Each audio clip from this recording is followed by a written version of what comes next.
gente, Daniel, obrigado por você ter disponibilidade para participar aqui com a gente do nosso podcast Software Mental. A gente está muito feliz de ter lido aqui em primeira mão, né, no pré-lançamento do livro. Maravilhoso, muito bacana. Um livro muito legal, a gente tem muita informação aqui prática da experiência do Daniel.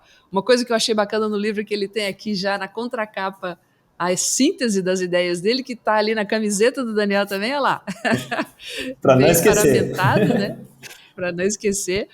E, Daniel, vou pedir para você falar um pouquinho, você conta um pouquinho da sua história aqui no livro, e acho que é interessante, né, porque você veio aí da academia e passou para o ambiente empresarial e levou muitas coisas interessantes assim da sua experiência de vida para dentro das suas experiências empresariais também, um empreendedor premiado, inclusive. Você pode falar um pouquinho da sua experiência e já começar a falar também um pouquinho do que foi a sua inspiração para escrever o livro, né? Muito obrigado, Ana. Primeiro eu queria reforçar que eu estou emocionado de estar aqui hoje. Eu comecei a acompanhar o podcast Software Mental o ano passado, quando eu lhe conheci seu trabalho. Eu fiquei fã de verdade do programa e participar hoje aqui, poder estar com seus ouvintes e contribuindo aí para o trabalho da tua empresa, me deixa bastante feliz e orgulhoso, assim, de poder estar compartilhando, né, com todos um pouco sobre o livro. Eu sou professor, né, de início de carreira, e uma vez professor, sempre professor. Sou uma pessoa apaixonada, né, por educação, apaixonado por inovação e empreendedorismo. E eu fiz desse tripé o meu pilar de estruturação, né, da minha vida profissional nos últimos 10 anos, aí, pelo menos. Eu completei o ano passado 30 anos de carreira, comecei a trabalhar jovem, né, muito jovem, dando aula de inglês como professor, e o livro foi uma forma de celebrar esses 30 anos de carreira, né? Ele foi lançado no mês de setembro, ao pré-lançamento, quando a CCLI completava 18 anos, que é a minha primeira empresa, e quando eu completava 30 anos da minha primeira aula como professor de inglês de maneira profissional, né, com carteira de trabalho e tal. Antes eu brincava de dar aula, e aí com 14 anos eu comecei a trabalhar de verdade. E eu vejo, né, que o livro ele não era uma meta, não era algo que eu tinha me proposto a fazer, mas que surgiu a partir da premiação do Prêmio Nacional de Inovação, que foi uma premiação bastante importante que a gente conquistou e que eu tive a oportunidade, né, de compartilhar no evento em São Paulo, numa palestra a convite do Sebrae, um pouquinho do nosso case, e me rendeu muitos convites para bater papo com empreendedores, e foi aí que eu percebi uma outra dimensão, né, de cumprir a minha missão, de poder ajudar, né, as pessoas a transformarem as suas vidas por meio da educação, também contribuindo um pouco com a minha própria trajetória, que até então eu fazia isso muito para dentro. Eu fazia com a minha equipe, eu fazia com meu sócio dos negócios, mas eu não tinha um movimento para fora. E os convites que eu recebi para palestrar me deram um significado do porquê começar a fazer isso para fora. Eu tenho hoje pessoas que eu conheci naquela época, né, há pouco mais de 2 anos e meio, no final de 2019, que se tornaram amigos, parceiros de negócios, clientes, que eu pude de alguma forma contribuir para a melhoria, né, da inovação, da cultura e da visão empreendedora dentro dos negócios dele. E durante a pandemia, eu fiquei muito em xeque com isso, né? Porque todo mundo em casa, os tempos dos deslocamentos, das viagens começaram a sobrar, né, na nossa vida. E aí eu comecei então a estruturar uma forma de levar um pouco disso para fora. E foram minhas primeiras lives. Eu comecei o Reinvente Ser Gente como live. Fiz lives com a Gabi, pelo meu perfil também, sobre aprendizagem. E aí começou uma troca muito rica dessa forma, né, de manifestar essa história para outros, de compartilhar. E feedback sobre como essa troca contribui, né, para os demais. E eu comecei a querer estruturar. E aí estruturei o Reinvente de uma forma mais fechada, que a gente pudesse construir uma repetição de pessoas e uma interação maior. E, ao mesmo tempo, comecei a ter essa visão de estruturar em forma de texto, né, os pilares da nossa cultura inovadora humanizada, e fiz de maneira colaborativa, inclusive, usando o Reinvente para receber especialistas para não ficar a minha visão ensimesmada, né? A minha única visão de dentro. Então eu trocava ideias com pessoas especialistas em cada um dos 6 pilares, para que depois no processo de escrita eu tivesse um repertório que considerassem outros mundos, além daqueles que eu mesmo tinha vivido. E aí nasceu o Cultura Inovadora Humanizada, do Daniel Rodrigues. E, Daniel, eu li aqui o livro todo, devorei, a gente está aqui super interessado em também usar e aplicar algumas coisas no software mental. E aí eu vou te fazer algumas provocações, ou puxar uns ganchos aqui, que você fala algumas frases em alguns momentos do livro que eu acho legal a gente ver se explora um pouquinho mais. São coisas que eu acho interessante da sua trajetória específica. O tema em si, ele tem vários autores que falam sobre isso, tem muitas palavras ali que a gente está acostumado a ouvir, né, no processo da gestão, mas eu acho que a grande qualidade, né, da sua obra aqui é justamente a sua experiência e a sua vivência junto com sua equipe, com o seu grupo, para fazer isso se tornar realidade. Então é um grande case, né? E aí tem algumas coisas que eu fui destacando aqui que eu queria ir te puxando um pouquinho da sua memória, da sua experiência, destaques para a gente poder passar aqui para os nossos ouvintes e quem assiste a gente também. Logo no começo, e é o primeiro pilar, né, o propósito, você fala assim, olha, eu acho que a gente não desenvolve ou faz um levantamento do propósito. Na verdade, a gente descobre o propósito. Achei interessante você usar esse verbo, descobrir o propósito. Você pode falar um pouquinho mais sobre isso? Eu posso, Qual Ana. Que é a diferença? Inclusive, obrigado pela sua forma de conduzir o nosso bate-papo. E você sabe que você falou algo que eu acabei não falando na apresentação, mas que você foi muito certeira. O livro, né, ele é um relato de experiência, de algo que a gente vive na prática. Justamente para inspirar outros empreendedores que queiram, né, fazer algo real e possam ter essa energia, né, essa sinergia e essa troca de experiências numa forma de enxergar como se pode fazer negócios de maneira inovadora e também humanizada dentro, né, de uma estrutura que ajuda a dar esse apoio. E quando eu falo do verbo descobrir, tem um quê meio filosófico, né, dentro da questão do propósito. É complicado falar desse tema hoje em dia, inclusive, né, porque tem muito oba-oba com o termo, muitas palavras vão ficando mais vazias, né, conforme elas vão sendo muito repetidas, mas não tira a sua essência original. Eu acho que o mais importante da nossa visão de mundo, né, é a gente sempre buscar essa conexão com a essência. Inclusive, propósito tem a ver com essência. E dentro de linhas filosóficas e psicológicas, né, existe essa visão de que nós, quando nascemos, né, e começamos a nos desenvolver, que a gente traz, né, dentro da gente a nossa essência. E que se a gente consegue estar conectados com ela, a gente ganha um lugar de muito mais realização, plenitude, força. E quando a gente começa a se distanciar dela por conta de objetivos externos, muitas vezes a gente acaba até conquistando muitas coisas, mas o sentimento de vazio ou de não realização completa, né? Então o verbo descobrir, ele foi inclusive escolhido de propósito, dentro dessa visão de que todos nós temos dentro de nós um propósito muito lindo por estarmos aqui em vida. E que cabe a nós, né, ao longo da jornada, irmos aos poucos, né, com o processo de autoconhecimento, de amadurecimento, ir descobrindo e se apropriando, né, da força que esse propósito pode ter na nossa vida. E quando um negócio ele é construído com essa clareza, né, e com essa força da essência manifestada, aí se torna um pilar estruturante para poder, a partir dele, desdobrar, né, o modelo de negócio e todos os outros pilares aí da cultura. E embora o livro, né, seja uma experiência de um relato de uma empresa, de uma construção corporativa, eu sempre entendo, né, que existe essa dualidade do eu dentro do negócio. Então, eu aplico primeiro os pilares para a minha própria vida e, a partir de conseguir tornar isso realidade, tenho forças de poder estruturá-lo no mundo, em contextos de negócios, empresariais e com equipes. Então, o propósito tem essa força de aglutinar e de ser maior do que o próprio ego, né? Porque muitas vezes a gente acaba empreendendo pelo ego. E aí isso pode nos trair em alguns momentos, né, da vida.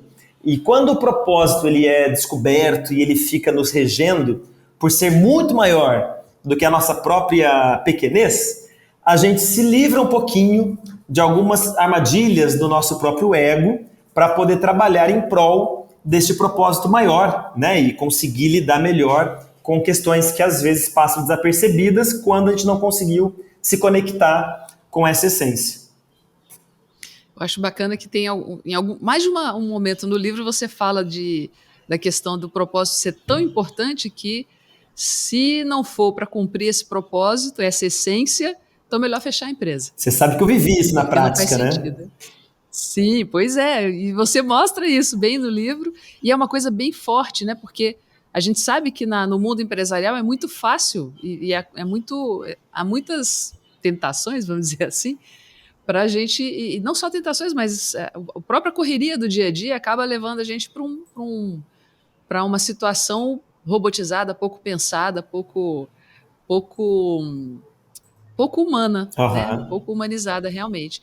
Então eu acho bem legal inclusive ser o primeiro pilar, porque realmente eu acho que esse é o grande resgate da humanização, né? Maravilhosa. Dentro da vida, da vivência da empresa. Exatamente isso.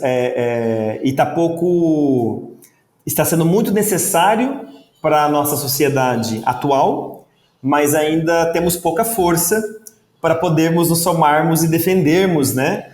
Que às vezes é melhor ganhar menos ou ter algum tipo de prejuízo, desde que a gente consiga ter a força do propósito nos regendo, dentro de um alinhamento, claro, estratégico, né? O pilar resultado existe para isso, mas às vezes eu vejo que quem trabalha focando apenas a questão financeira, né? A folha e os números como único critério de gestão, começa a ter dificuldades com alguns movimentos, né, que o mundo social e de trabalho hoje nos traz, de conexão realmente, né, com as pessoas, com a construção da cultura. Não que não seja importante, mas não é o mais importante, né? O mais importante nessa visão da cultura inovadora humanizada é que o propósito seja defendido por todos e que a partir dele que a gente conquiste e gere os resultados, que é o nosso último pilar. E é interessante ouvir você falando isso, inclusive você como investidor anjo também, né? Com essa visão, porque também é muito comum no processo aí das startups e de investimentos ter um foco muito forte no retorno, no ROI e tudo mais, né? Do investimento, e não sabemos se o propósito está sendo tão respeitado assim nesse processo, né? O foco num crescimento acelerado e retorno, e o propósito fica onde, a essência fica onde. E até fazendo conexão com o movimento que está acontecendo agora muito forte, né, no mercado de trabalho, que lá nos Estados Unidos estão chamando de Great Resignation, né, que está tendo também efeitos aqui no Brasil também, mesmo tipo de movimento acontecendo no Brasil, saiu matéria recentemente aí sobre isso, que tem a ver com esse processo, as pessoas querendo resgatar o porquê, afinal, estão fazendo o que estão fazendo, né? E dispostas até a saírem, a buscarem outras coisas, mesmo quando não tem algo em vista de imediato, para poder ter esse resgate do significado, né? Do porquê que estão trabalhando tanto, fazendo tanto, se dedicando tanto a quê, afinal. Exatamente, né? Senão perde sentido, né? E muitas pessoas com a pandemia perceberam que faltava sentido, né? E quando ficou no isolamento, e aí gerou esse movimento que é global realmente, que tem afetado de alguma forma todos os negócios, né? Alguns com mais impacto, outros com menos, mas que aqueles que têm uma cultura forte, né, baseada em propósito, tiveram um impacto diferente, às vezes até positivo, desse despertar, porque quando tem pessoas despertando ao redor de pessoas já despertas, elas ganham mais segurança ainda da escolha que elas fizeram, porque quando está todo mundo defendendo algo, ao contrário, você precisa de muita força interna para perseverar naquilo que você acredita ser essencial, já que o mundo todo diz o contrário para você, né? E quando outras pessoas próximas começam também a despertar para essa importância de buscar equilibrar as duas coisas, né? Não só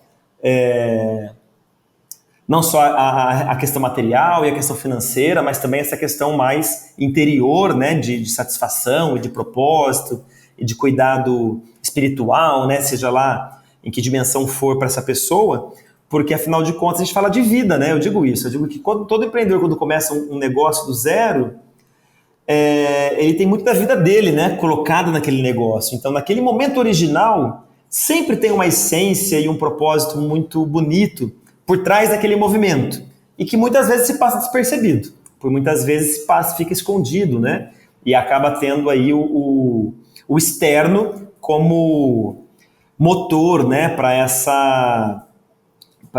essa tração inicial.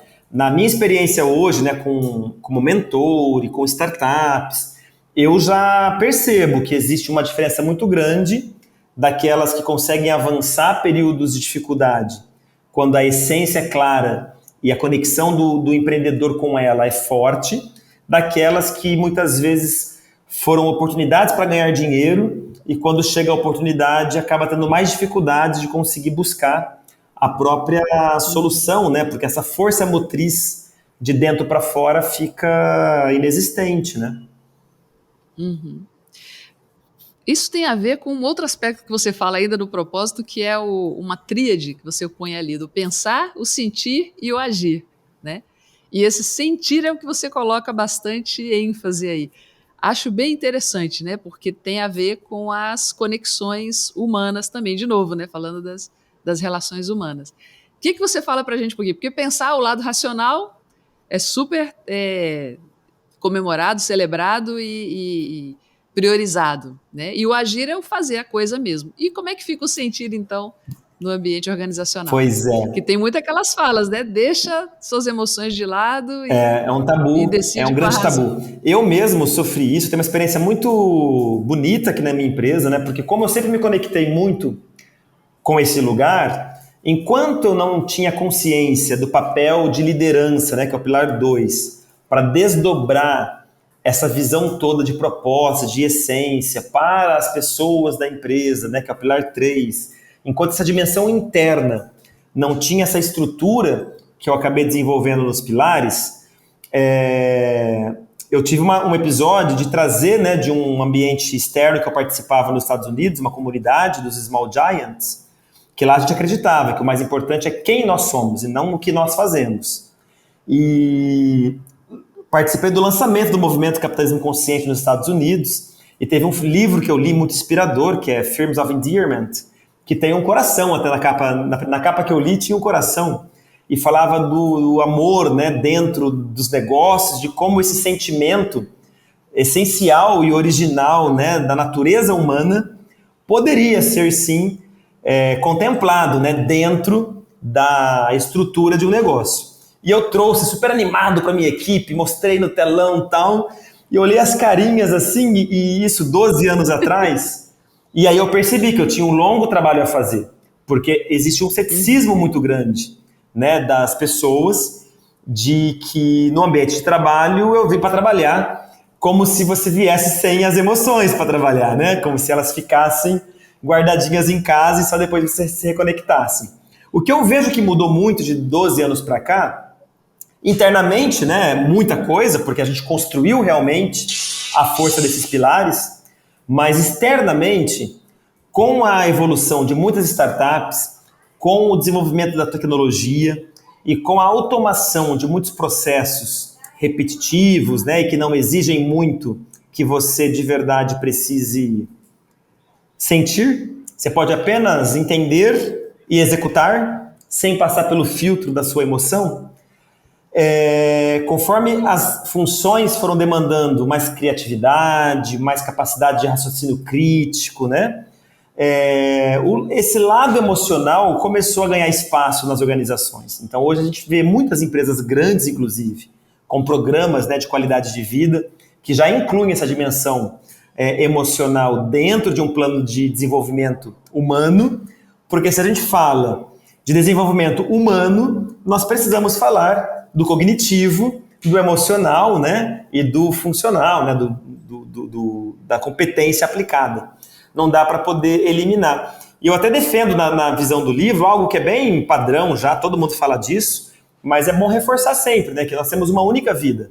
E que aquela história de vida pessoal, vida profissional, que quando chega no trabalho deixa a vida profissional em casa, é uma ilusão que a gente constrói para tentar realmente equilibrar os papéis. Mas se eu ganho maturidade para lidar com os meus papéis que eu desempenho nessa única vida, e eu entendo aquilo que me ajuda mais dentro da minha performance em cada papel, eu acabo tendo mais força ainda de poder ter autonomia para poder utilizar as minhas emoções a meu favor naquilo que eu estou executando, né? Então, falar de uma visão humana é isso. Às vezes vale mais a pena cancelar uma reunião e deixar para o dia seguinte do que insistir numa reunião super importante num dia que alguém extremamente importante para ajudar naquela solução está se sentindo muito mal e não vai conseguir se conectar plenamente com aquele lugar que a gente gostaria de conseguir, né, chegar. Então são questões simples que todo mundo saberia reconhecer dentro da vida pessoal, vamos dizer assim, né, em casa,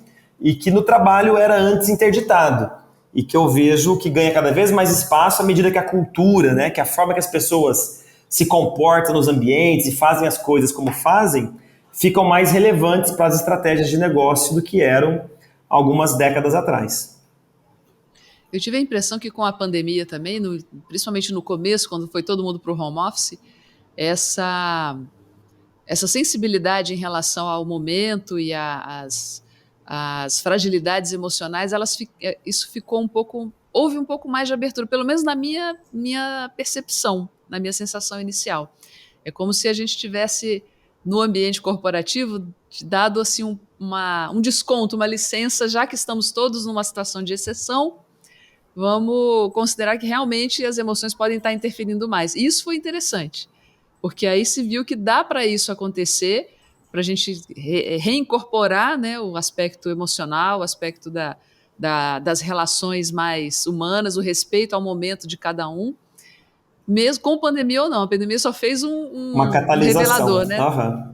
Uhum. Ela catalisou o processo. Você sabe então, que para nós aqui, Ana, trouxe muitas vantagens. Inclusive por isso o livro surgiu num momento segundo da pandemia, mas nós tínhamos esses pilares todos que nos davam essa sustentação, e a pandemia ela realmente nos colocou também nesse lugar. E como eu já estava numa evolução da minha própria liderança, os outros líderes também, a gente pôde assumir as vulnerabilidades pessoais, as do negócio, em equipe, e aí essa força que a gente construiu por todos poderem se sentir vulneráveis quando estavam, porque todos estávamos, né, no momento inicial das incertezas, das inseguranças, foi o que trouxe muita força para a gente aumentar a produtividade da equipe no momento que tudo pregava ao contrário, né? E é isso, né? Quando a gente realmente reconhece o humano e traz ele junto para dentro da estratégia do negócio, a gente tende a somar, a potencializar e não o contrário, porque quando a gente deixa de fora, vai estar de qualquer forma, só não está sendo considerado dentro da estratégia, mas está lá junto, né? Falar nisso de vulnerabilidade, tem um episódio que você menciona que foi muito forte e importante para vocês na empresa, que está no livro também, que é o renascimento. Achei bacana vocês, inclusive, darem nome, né? Você tem isso na cultura de vocês, achei fantástica essa ideia de dar nome para as narrativas, para as coisas que aconteceram, até para isso ficar vivo na história da empresa e quando evocado as pessoas, mesmo quem não estava ali, saber do que a gente está falando, do que está sendo falado, né? Então, quando se fala de renascimento, vocês estão falando de um momento de grande vulnerabilidade, né, que houve na empresa e que houve também um grande movimento para renascer, exatamente. Como é que foi isso? Foi lindo você resgatar esse momento. Foi um dos momentos mais importantes da minha vida, eu acho. Porque eu nunca tive como prioridade apenas a questão financeira, mas quando a gente começa a ter um resultado financeiro favorável, isso é muito positivo. E por mais que o negócio tenha sido construído com um propósito claro e muito forte, conforme vai vendo os desafios do crescimento, se você não tem mecanismos para proteger dentro da estrutura esse alinhamento, o risco mais comum da gente correr é que comece a haver uma desconexão e a gente comece a atender mais o que está fora do que está dentro. E aconteceu com a gente. E aí, quando eu tive essa dimensão e essa clareza, e com os meus gestores, né, que você inclusive conhece, eu lembro de uma sessão que nós estávamos, né, com uma coach executiva, e que pegou no estômago mesmo. E foi aí que eu falei aquela frase que você já citou. Eu falei, não, se for para a CCL se tornar esse tipo de negócio, eu prefiro fechar. Eu não quero ter um negócio assim. Porque o motivo pelo qual a empresa foi fundada não é para poder dar aula, ter aluno e ganhar dinheiro. A gente nasceu para transformar a vida dos nossos alunos e levar para eles uma experiência de um nível diferente daquele que estava no mercado. E a gente começou a adotar muitas práticas comuns no mercado por exigência do próprio mercado, mas que isso não atendia. Lembra aquela dificuldade do que você quer, muitas vezes não é o que você precisa? Então nós estávamos numa sessão, né, de business coaching, quando deu essa clareza, né, de que a empresa começou a atender demandas do que os clientes queriam, mas que não era necessariamente aquilo que iria transformar a vida deles e levá-los a atingir os resultados que eles gostariam, e não era exatamente o que eles precisavam. Então a gente percebeu a necessidade de se reconectar com o propósito e fazer um movimento de back to basics. E já era algo comum, que a gente já tinha feito outras vezes, mas não neste nível de impacto que a gente queria. Porque o que a gente queria naquele momento era nunca mais ter que passar por isso. Então, não queríamos fazer de novo um back to basics, chamar a equipe para aquilo e depois isso se perder de novo. Foi aí que os pilares da nossa cultura inovadora humanizada começaram a ser solidificados, né? Então, o livro, ele é um reflexo do nosso trabalho dos últimos 6 anos da empresa, que começou com o que a gente chamou de renascimento. E foi muito alegórico, Ana. A gente tem realmente esse envolvimento cultural com as narrativas. É muito importante a gente construir histórias. Uma cultura, ela se faz pelas histórias que se contam, né? Por aquilo que se viveu. As pessoas nem viveram situações e elas têm identidade com aquilo por ouvir as histórias, né? Isso é a comunidade desde sempre. Sim. Então, a gente mantém essa prática da cultura das histórias orais e também dos marcos temporais para poder resgatar, né, esses momentos de história. E, por coincidência, essa gestalt toda aconteceu na semana da Páscoa. E aí nós tivemos a Sexta-feira Santa, nós tivemos o domingo de Páscoa, eu estava em casa. Toda segunda-feira nós temos a reunião de equipe, a gente para a empresa e todo mundo se conecta. E na hora veio, eu falei assim, meninos, é o renascimento da CCLI. Assim como foi, né, no dia anterior, o movimento da Páscoa. E aí a gente começa a estruturar e nasceu o nosso mapa de navegação, né, nasceu o reforço da conexão do propósito com a liderança, com o pilar pessoas. E a gente fez uma coisa de cada vez. Então, primeiro o back to basics do propósito, o coach de liderança, para a liderança estar segura e preparada para esse desafio e escolher fazer esse movimento. E aí o momento de envolver todas as pessoas do time neste mesmo processo da dimensão interna dos 3 pilares. Tem 2 coisas que eu achei interessantes aí para a gente pegar o gancho do que você disse agora e que vão se encaminhando já mais para o final do livro, que são, acho que, elementos bem importantes, que são a compaixão, que você fala, compaixão social, que está relacionado ao ambiente seguro, ambiente psicológico seguro, né? E acho que tem tudo a ver com o momento que nós estamos vivendo hoje, né? Da pandemia ainda, né? A gente ainda não está na pós-pandemia, mas acho que isso vai repercutir ainda por um bom tempo no ambiente organizacional.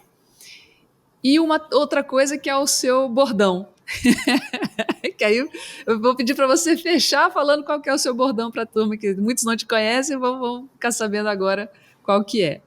Mas conta um pouquinho para a gente do ambiente seguro a partir da compaixão social dentro da sua gestão, do seu estilo de liderança, estilo de gestão de pessoas.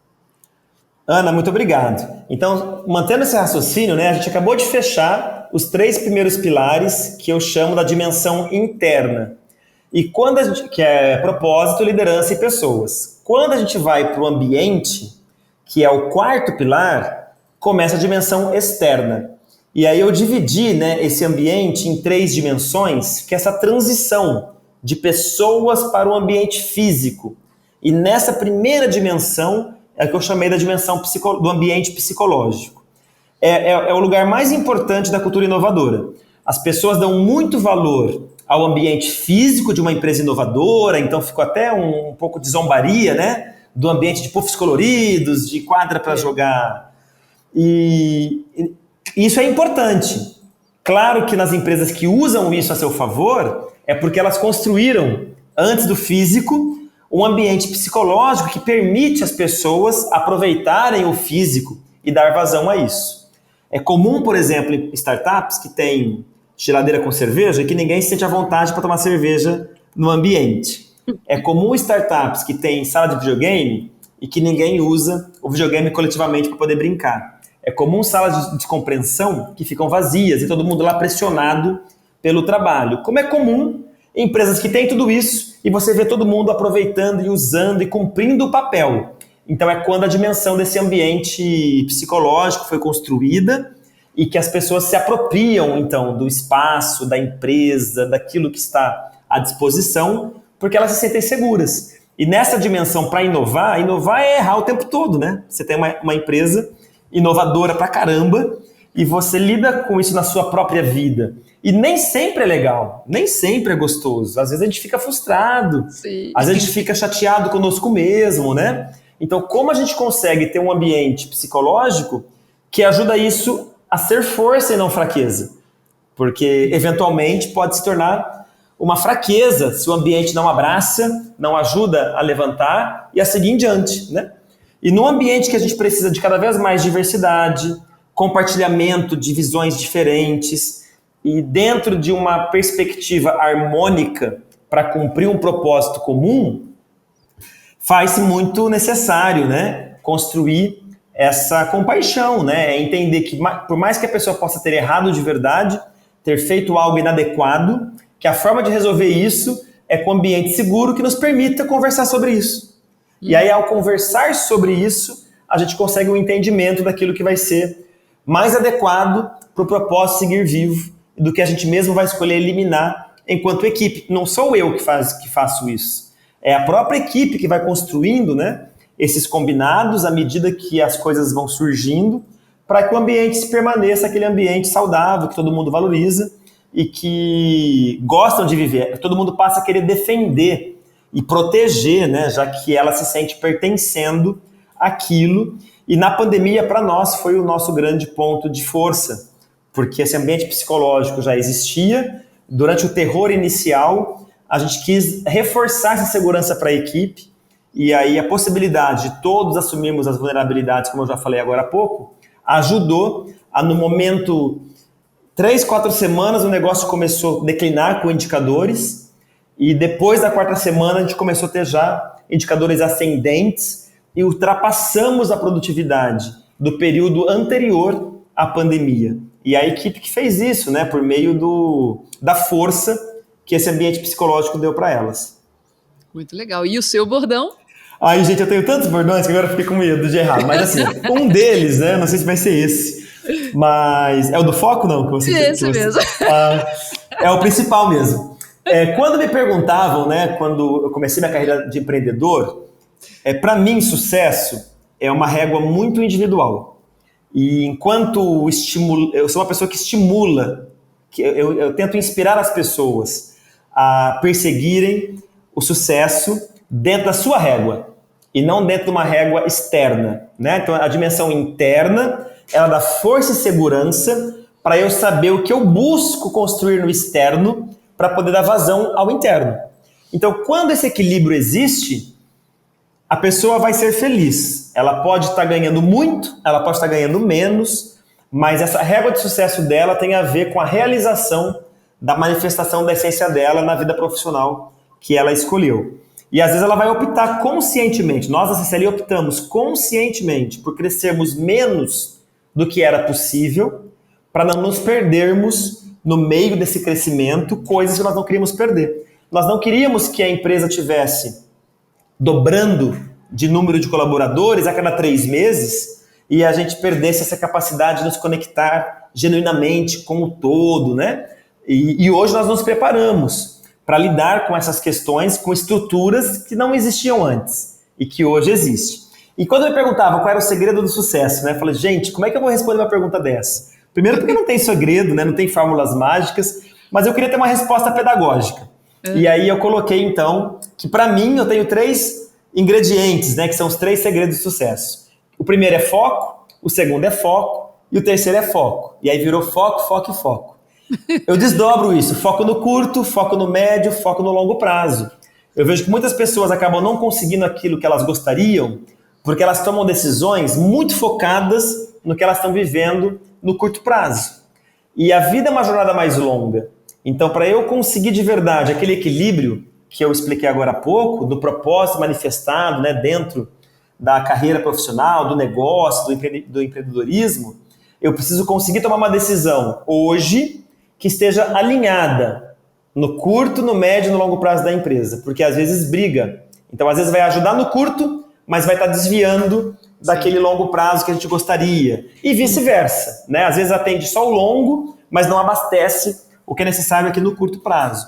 Então, a gente começou a brincar, né, com esse mantra aqui, com esse lema aqui com a equipe, e ajudou muito, né? Porque na nossa área de humanas, se a gente não toma cuidado, a gente acaba também perdendo a conexão com o hoje, ficando no filosófico demais das possibilidades e não trazendo os marcos, né, do que seria o foco no hoje, no mês que vem, no ano que vem, né, no curto, no médio, no longo. E para os nossos alunos, então, se tornou uma força da nossa metodologia, porque a nossa metodologia ela tem um contrato de 12 meses para ser concluído, então a gente assume um projeto, nós vamos colocar numa linha do tempo que o nosso prazo de longo prazo são 12 meses, mas a gente depois fez os relatórios trimestrais de desempenho, que é o nosso médio prazo, e nós criamos os marcos de entregáveis mensais, que é o nosso curto prazo.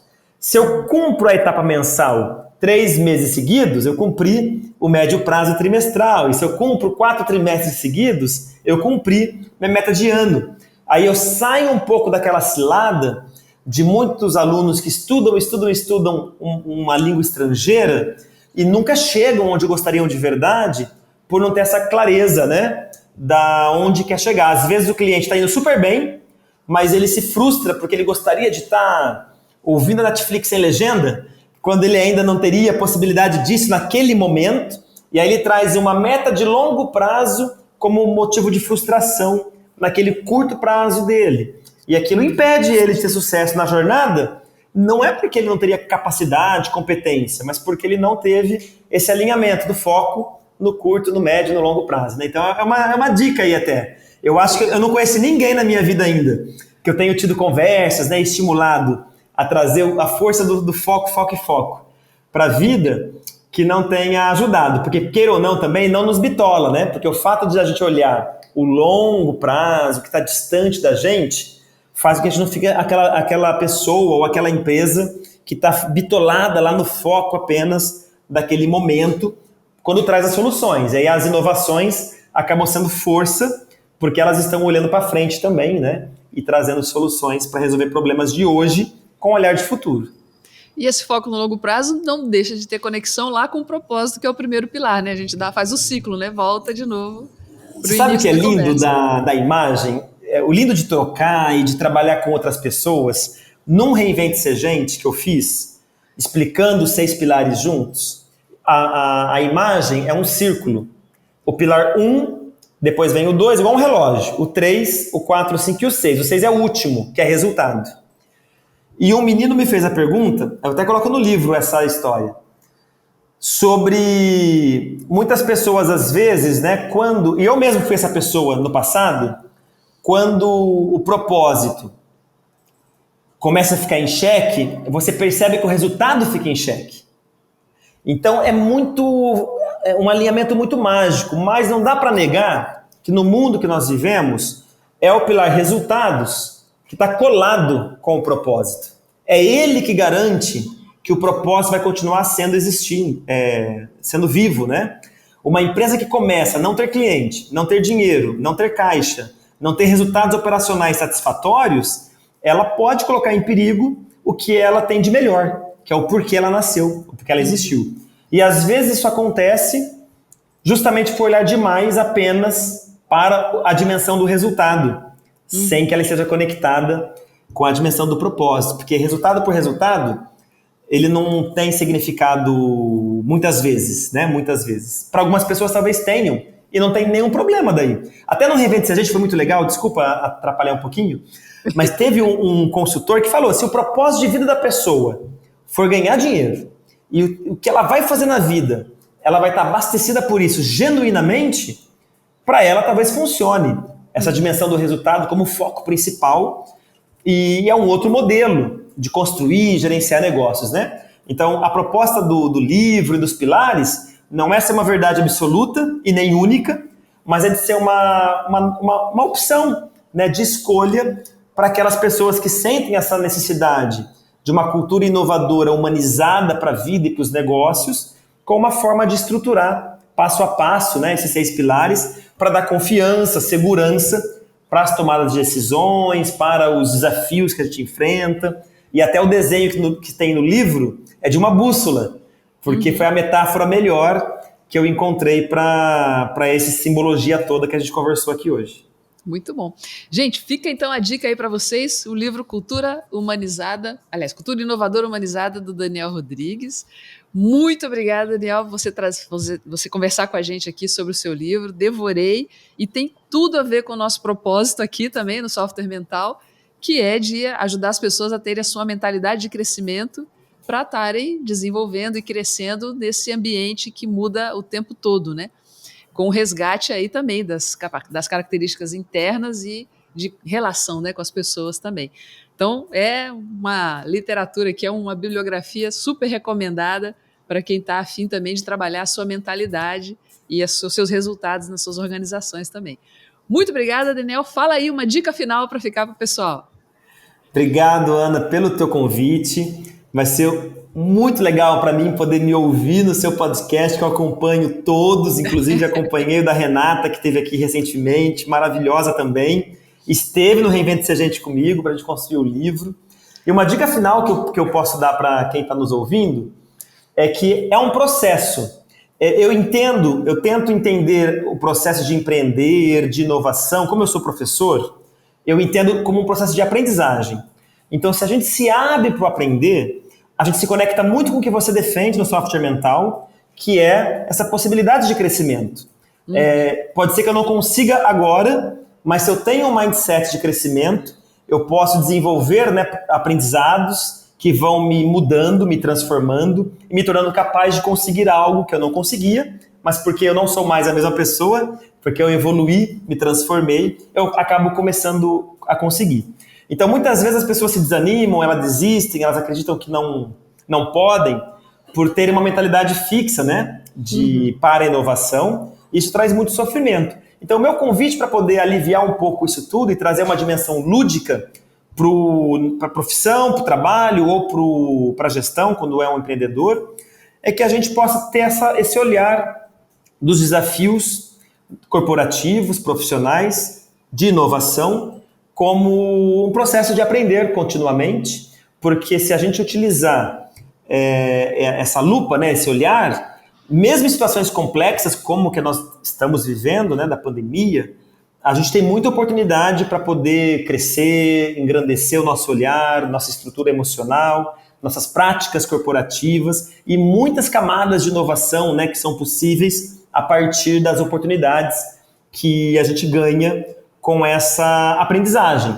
Então, eu vejo que aprender de verdade é quando a gente consegue compartilhar, quando a gente consegue colocar no mundo, quando não fica apenas aqui no mental, né? Quando ela entra para o ser, nos transforma e aí adentra as nossas relações. Então, é um convite bacana aí para quem estiver nos ouvindo. Muito legal essa conexão do aprender com o lúdico, dá uma leveza maior, né, na vida da gente, na condução da vida da gente.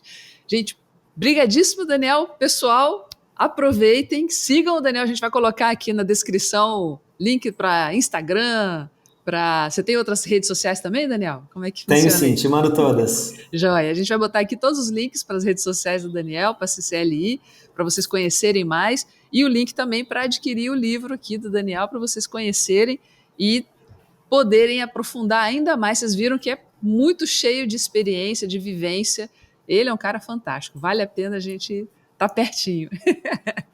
Obrigado, Ana. Até a próxima. Obrigado mesmo. Valeu. Beijão. Tchau, tchau. Beijão.